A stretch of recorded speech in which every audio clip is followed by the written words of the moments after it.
Ils n'avaient sûrement pas entrevu le vent de polémique. Mais ce qui se voulait être une inauguration en grande pompe a tourné au fiasco. La faute à des choix de protocole et de mise en scène franchement douteux.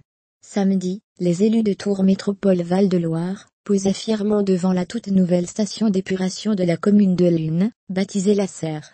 Un événement local qui a rameuté quelques confrères de la presse locale, et des riverains intrigués par cette installation. Mais le découpage du bandeau tricolore marquant l'officialisation du lieu, a été marqué par un détail qui a sauté aux yeux de tous. Autour des costumes cravates, deux jeunes hôtesses courtement vêtues et priées de sourire, ont instauré une tonalité assez lunaire au cliché retenu, et relayé sur les réseaux sociaux. Les internautes se sont ainsi questionnés sur la pertinence de jeunes femmes en mini-jupe et soutien-gorge argenté sans bretelles aux côtés de représentants locaux pour pareille occasion.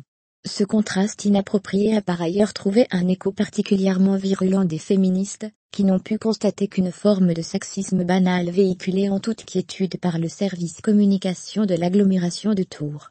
Les commentaires acerbes se sont très vite multipliés sur Twitter et Facebook. L'élu écologiste Emmanuel Denis y est lui-même allé de sa critique, ne mâchant pas ses mots. Cette publication est une honte totale pour la métropole.